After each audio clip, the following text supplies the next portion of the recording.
ಈ ವಿಡಿಯೋ ಪ್ರಾರಂಭಿಸುವ ಮುನ್ನ ಅದೃಷ್ಟ ದೇವತೆಯನ್ನು ಸ್ಮರಿಸುತ್ತಾ ಕಮೆಂಟ್ ಬಾಕ್ಸ್ನಲ್ಲಿ ಪೂರ್ಣ ನಂಬಿಕೆಯಿಂದ ಓಂ ಭಾಗ್ಯಲಕ್ಷ್ಮಿಯೇ ನಮಃ ಎಂದು ಬರೆಯಿರಿ. ಈ ಒಂದು ನಾಮಸ್ಮರಣೆ ನಿಮ್ಮ ಹಣೆಬರಹವನ್ನೇ ಬದಲಾಯಿಸಬಲ್ಲದು. ರಾತ್ರಿ ಎಷ್ಟೇ ಕತ್ತಲಾಗಿರಲಿ ಅದರ ಅಂತ್ಯ ಸೂರ್ಯೋದಯದಲ್ಲೇ ಆಗಬೇಕು. ಇದು ಪ್ರಕೃತಿಯ ನಿಯಮ. ಆದರೆ ಮನುಷ್ಯರಾದ ನಮಗೆ ಆ ತಾಳ್ಮೆ ಇರುವುದಿಲ್ಲ. ನಿಮ್ಮ ಜೀವನದಲ್ಲಿ ಈಗ ನಡೆಯುತ್ತಿರುವುದನ್ನು ನೋಡಿದರೆ ನಿಮಗೆ ಅನಿಸಬಹುದು, ದೇವರು ನನ್ನನ್ನು ಮರೆತು ಬಿಟ್ಟಿದ್ದಾನೆ ಎಂದು. ನನ್ನ ಕಷ್ಟಗಳು ಎಂದಿಗೂ ಮುಗಿಯುವುದಿಲ್ಲ, ನನ್ನ ಹಣೆಬರಹವೇ ಇಷ್ಟು ಎಂದು ನೀವು ಹತಾಶರಾಗಿ ಕುಳಿತಿರಬಹುದು. ಆದರೆ ತಾಳಿ ಪ್ರಕೃತಿ ಎಂದಿಗೂ ಮೌನವಾಗಿರುವುದಿಲ್ಲ. ಅದು ಸದಾ ನಿಮ್ಮ ಜೊತೆ ಮಾತನಾಡುತ್ತಲೇ ಇರುತ್ತದೆ.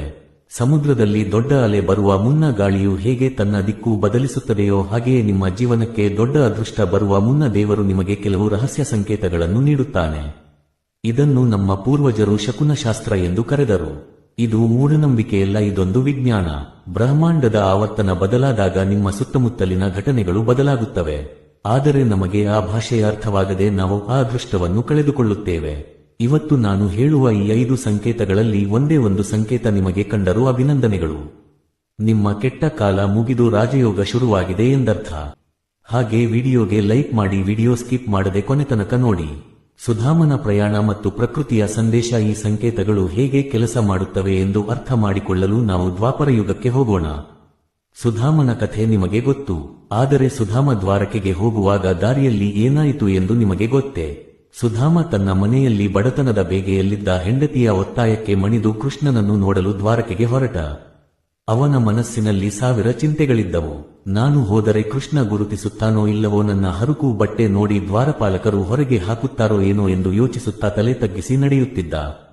ಆದರೆ ಸ್ನೇಹಿತರೆ, ಸುಧಾಮನಿಗೆ ಗೊತ್ತಿರಲಿಲ್ಲ ಅವನ ದಾರಿದ್ರ್ಯ ಕಳೆಯುವ ಸಮಯ ಬಂದಿದೆ ಎಂದು. ಆದರೆ ಪ್ರಕೃತಿ ಮಾತೆಗೆ ಗೊತ್ತಿತ್ತು.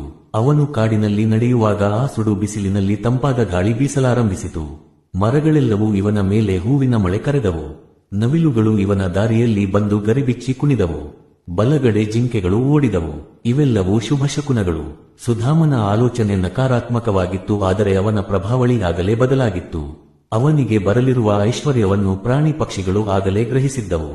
ದ್ವಾರಕೆಯನ್ನು ತಲುಪಿ ಕೃಷ್ಣನ ರಾಜಮರ್ಯಾದೆಯನ್ನು ಅನುಭವಿಸಿದ ಸುಧಾಮ ವಾಪಸ್ ತನ್ನ ಓಡಿಗೆ ಹಿಂತಿರುಗಿದಾಗ ಅವನ ಹಳೆಯ ಗುಡಿಸಲು ಇದ್ದ ಜಾಗದಲ್ಲಿ ಒಂದು ಅದ್ಭುತವಾದ ಬೆಳಕು ಕಾಣಿಸಿತು.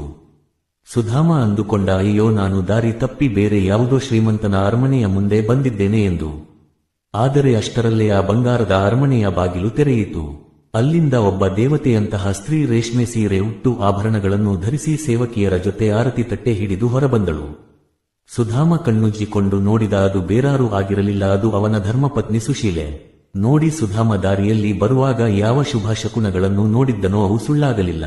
ಕೃಷ್ಣನ ಬಳಿ ಇವನು ಬಾಯಿ ಬಿಟ್ಟು ಕೇಳದಿದ್ದರೂ ಸರ್ವಾಂತರ್ಯಾಮಿಯಾದ ಕೃಷ್ಣ ಇವನ ದಾರಿದ್ರ್ಯವನ್ನೇ ಸುಟ್ಟು ಹಾಕಿದ್ದ. ಸುಧಾಮನು ಮನೆಗೆ ಬರುವಷ್ಟರಲ್ಲಿ ಅವನ ಗುಡಿಸಲು ಅರಮನೆಯಾಗಿತ್ತು. ಮಣ್ಣಿನ ಮಡಕೆಗಳು ಬಂಗಾರದ ಕಳಶಗಳಾಗಿದ್ದವು. ಇದರ ಅರ್ಥ ಇಷ್ಟೇ ಸ್ನೇಹಿತರೆ, ನಿಮಗೆ ದೇವರು ಕೊಡುವಾಗ ನಿಮ್ಮ ಕಲ್ಪನೆಗೂ ಮೀರಿದ ರೀತಿಯಲ್ಲಿ ಕೊಡುತ್ತಾನೆ. ನಿಮ್ಮ ಜೀವನದಲ್ಲೂ ಅಷ್ಟೇ. ನಿಮಗೆ ನಾಳೆ ಲಾಟರಿ ಹೊಡೆಯುತ್ತದೆ ಅಥವಾ ಒಳ್ಳೆಯ ಕೆಲಸ ಸಿಗುತ್ತದೆ ಎಂದರೆ ಇವತ್ತೇ ಪ್ರಕೃತಿ ನಿಮಗೆ ಸುಳಿವು ನೀಡುತ್ತದೆ. ಆ ಸುಳಿವುಗಳು ಯಾವುವು ಬನ್ನಿ ನೋಡೋಣ. ಮೊದಲನೆಯ ಮತ್ತು ಅತ್ಯಂತ ಪ್ರಬಲವಾದ ಸಂಕೇತ, ಸಣ್ಣ ಜೀವಿಗಳ ನಡವಳಿಕೆ. ಮನುಷ್ಯರಿಗಿಂತ ಪ್ರಾಣಿಗಳಿಗೆ ಮತ್ತು ಕೀಟಗಳಿಗೆ ಭವಿಷ್ಯದ ಕಂಪನಗಳನ್ನು ಗ್ರಹಿಸುವ ಶಕ್ತಿ ಹೆಚ್ಚು. ಸುನಾಮಿ ಬರುವ ಮುನ್ನ ಪ್ರಾಣಿಗಳು ಹೇಗೆ ಎತ್ತರಕ್ಕೆ ಓಡುತ್ತವೆಯೋ ಹಾಗೆಯೇ ಅದೃಷ್ಟ ಬರುವ ಮುನ್ನ ಅವು ನಿಮ್ಮ ಮನೆಗೆ ಬರುತ್ತವೆ. ದಿಢೀರನೆ ನಿಮ್ಮ ಮನೆಯಲ್ಲಿ ಕಪ್ಪು ಇರುವೆಗಳ ಸಾಲು ಕಾಣಿಸಿಕೊಂಡಿದೆಯೇ ಗಮನಿಸಿ. ಕೆಂಪು ಇರುವೆಗಳಲ್ಲ, ಕಪ್ಪು ಇರುವೆಗಳು. ಅದರಲ್ಲೂ ವಿಶೇಷವಾಗಿ ಆ ಇರುವೆಗಳು ಬಾಯಲ್ಲಿ ಬಿಳಿ ಮೊಟ್ಟೆ ಅಥವಾ ಅಕ್ಕಿಯಂತಹ ವಸ್ತುವನ್ನು ಹೊತ್ತುಕೊಂಡು ಮನೆಯ ಒಳಗೆ ಬರುತ್ತಿದ್ದರೆ ಬರೆದಿಟ್ಟುಕೊಳ್ಳಿ, ಸಾಕ್ಷಾತ್ ಕುಬೇರ ನಿಮ್ಮ ಮನೆಗೆ ಲಗ್ಗೆ ಇಡುತ್ತಿದ್ದಾನೆ. ಅದು ಸಂಪತ್ತಿನ ಆಗಮನದ ಸೂಚನೆ. ಅಥವಾ ನಿಮ್ಮ ಮನೆಯ ಬಾಲ್ಕನಿಯಲ್ಲಿ ಅಥವಾ ಕಿಟಕಿಯ ಮೇಲೆ ಪಕ್ಷಿಗಳು, ಗುಬ್ಬಚ್ಚಿ ಅಥವಾ ಪಾರಿವಾಳ ಬಂದು ಗೂಡು ಕಟ್ಟಲು ಪ್ರಯತ್ನಿಸುತ್ತಿವೆಯೇ? ದಯವಿಟ್ಟು ಅದನ್ನು ಕಿತ್ತು ಹಾಕಬೇಡಿ. ಪಕ್ಷಿಗಳು ಗೂಡು ಕಟ್ಟುವುದು ಎಲ್ಲಿ ಗೊತ್ತಾ? ಎಲ್ಲಿ ಪ್ರಶಾಂತವಾದ ಮತ್ತು ಧನಾತ್ಮಕ ಶಕ್ತಿ ಇರುತ್ತದೆಯೋ ಅಲ್ಲಿ ಮಾತ್ರ. ಅವು ನಿಮ್ಮ ಮನೆಗೆ ಬಂದರೆ ನಿಮ್ಮ ಮನೆಯ ದೋಷಗಳೆಲ್ಲ ಕಳೆದು ಶುಭಕಾಲ ಶುರುವಾಗಿದೆ ಎಂದರ್ಥ. ಎರಡನೆಯದಾಗಿ, ಅನಿರೀಕ್ಷಿತ ನಷ್ಟ ಅಥವಾ ಒಡೆಯುವಿಕೆ. ಇದು ಎಲ್ಲರಿಗೂ ಆಶ್ಚರ್ಯ ತರುವ ಸಂಕೇತ. ಅನೇಕ ಬಾರಿ ಏನಾಗುತ್ತದೆ, ನಾವು ಯಾವುದೋ ಕೆಲಸಕ್ಕೆ ಹೊರಟಿರುತ್ತೇವೆ, ಕೈಯಲ್ಲಿದ್ದ ಹಾಲಿನ ಲೋಟ ಜಾರಿ ಬಿದ್ದು ಒಡೆದು ಹೋಗುತ್ತದೆ, ಅಥವಾ ಕನ್ನಡಿ ಒಡೆಯುತ್ತದೆ, ಅಥವಾ ಜೇಬಿನಲ್ಲಿದ್ದ ಹಣ ಕಳೆದು ಹೋಗುತ್ತದೆ. ಆಗ ನಾವು ಏನಂತೀವಿ? ಅಯ್ಯೋ, ಅಪಶಕುನವಾಯಿತು, ಇವತ್ತು ದಿನವೇ ಸರಿ ಇಲ್ಲ ಎಂದು ಕೊರಗುತ್ತೇವೆ. ಆದರೆ ಶಾಸ್ತ್ರ ಹೇಳುವುದು ಬೇರೆ. ಹಳೆಯದು ಹೋಗದೆ ಹೊಸದು ಬರಲು ಜಾಗವಿರುವುದಿಲ್ಲ. ನಿಮ್ಮ ಮನೆಗೆ ಒಂದು ದೊಡ್ಡ ಕಂಟಕ ಅಥವಾ ದೊಡ್ಡ ಆಪತ್ತು ಬರಬೇಕಾಗಿರುತ್ತದೆ. ಆ ದೊಡ್ಡ ಆಪತ್ತು ಒಂದು ಸಣ್ಣ ಗಾಜಿನ ಲೋಟ ಒಡೆಯುವ ಮೂಲಕ ತನ್ನ ಶಕ್ತಿಯನ್ನು ಕಳೆದುಕೊಂಡು ಹೋಗುತ್ತದೆ. ಅದನ್ನೇ ದೃಷ್ಟಿ ಕಳೆಯುವುದು ಎನ್ನುತ್ತಾರೆ. ನಿಮಗೆ ಬರಬೇಕಿದ್ದ ದೊಡ್ಡ ಪೆಟ್ಟು ಆ ಜಡ ವಸ್ತುವಿನ ಮೇಲೆ ಹೋಗಿ ನಿಮ್ಮ ಪ್ರಾಣ ಉಳಿಸಿದೆ. ಆದ್ದರಿಂದ ಮನೆಯಲ್ಲಿ ಗಾಜು ಒಡೆದರೆ ಅಥವಾ ಸಣ್ಣ ಪುಟ್ಟ ವಸ್ತು ಕಳೆದು ಹೋದರೆ ಬೇಜಾರು ಮಾಡಿಕೊಳ್ಳಬೇಡಿ. ನನ್ನ ಕರ್ಮ ಕಳೆದು ಹೋಯಿತು ಎಂದು ದೇವರಿಗೆ ನಮಸ್ಕಾರ ಮಾಡಿ. ಅದು ದೊಡ್ಡ ಅದೃಷ್ಟಕ್ಕೆ ಬಾಗಿಲು ತೆರೆದಂತೆ. ಮೂರನೆಯದಾಗಿ ಬ್ರಾಹ್ಮಿ ಮುಹೂರ್ತದ ಕನಸು. ಈಗ ಹೇಳುವ ಈ ಸಂಕೇತ 90% ಜನರ ಅನುಭವಕ್ಕೆ ಬಂದಿರುತ್ತದೆ. ಆದರೆ ಅವರು ಬೆಳಿಗ್ಗೆ ಎದ್ದ ತಕ್ಷಣ ಅದನ್ನು ಮರೆತು ಬಿಡುತ್ತಾರೆ.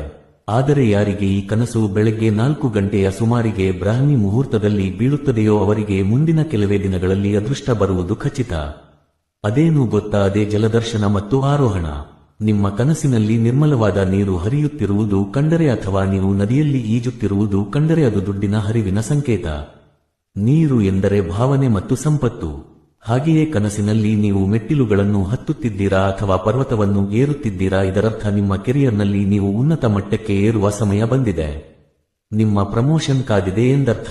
ಅದರಲ್ಲೂ ವಿಶೇಷವಾಗಿ ಕನಸಿನಲ್ಲಿ ಹಾಲು, ಹಣ್ಣು ಅಥವಾ ದೇವರ ವಿಗ್ರಹ ಕಂಡು ಬಂದರೆ ಎದ್ದ ತಕ್ಷಣ ಯಾರಿಗೂ ಹೇಳಬೇಡಿ. ಅದನ್ನು ಮನಸ್ಸಿನಲ್ಲೇ ಇಟ್ಟುಕೊಂಡು ದೇವರಿಗೆ ನಮಸ್ಕರಿಸಿ. ಕನಸನ್ನು ಬಾಯಿ ಬಿಟ್ಟು ಹೇಳಿದರೆ ಅದರ ಶಕ್ತಿ ಕುಂದುತ್ತದೆ. 4ನೇ ಸಂಕೇತ ಅಕಾರಣವಾದ ಸಂತೋಷ. ಕೆಲವೊಮ್ಮೆ ಬೆಳಿಗ್ಗೆ ಎದ್ದ ತಕ್ಷಣ ಯಾವುದೇ ಕಾರಣವಿಲ್ಲದೆ ಮನಸ್ಸು ತುಂಬಾ ಖುಷಿಯಾಗಿರುತ್ತದೆ. ಹಾಡಬೇಕು ಅನಿಸುತ್ತದೆ.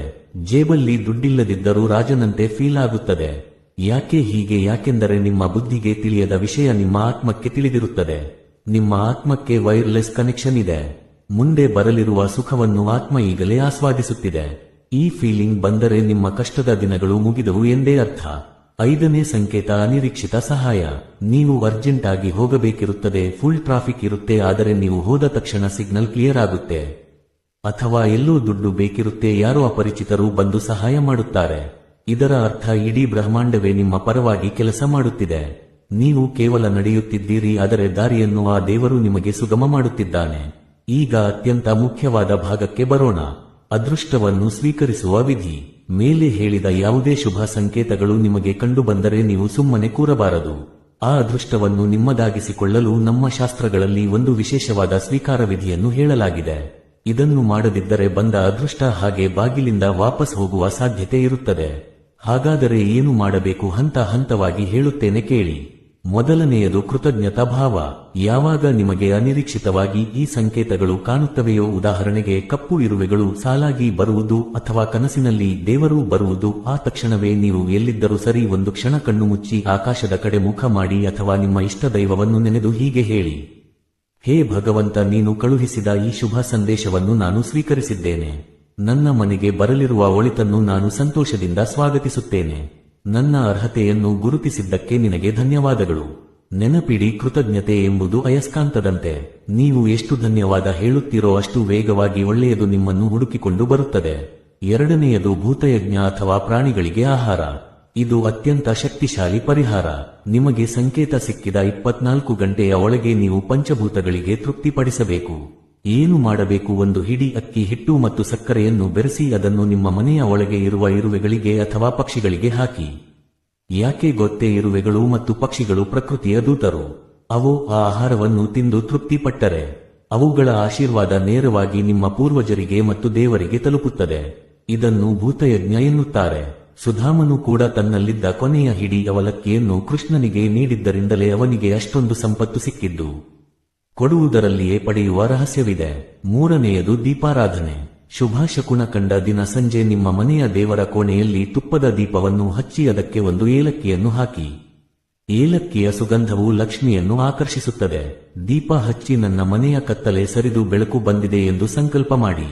4ನೇಯದು ಮೌನ ಮತ್ತು ಗೌಪ್ಯತೆ. ಇದು ಎಲ್ಲಕ್ಕಿಂತ ಮುಖ್ಯ. ನಿಮಗೆ ಒಳ್ಳೆಯ ಕನಸು ಬಿದ್ದರೆ ಅಥವಾ ಒಳ್ಳೆಯ ಶಕುನ ಕಂಡರೆ ದಯವಿಟ್ಟು ಅದನ್ನು ಊರಿಗೆಲ್ಲ ಡೆಂಗೂರ ಸಾರಬೇಡಿ. ಬೀಜವನ್ನು ಮಣ್ಣಿನ ಒಳಗೆ ಮುಚ್ಚಿಟ್ಟರೆ ಮಾತ್ರ ಅದು ಮರವಾಗುತ್ತದೆ. ಹೊರಗೆ ಹಾಕಿದರೆ ಒಣಗಿ ಹೋಗುತ್ತದೆ.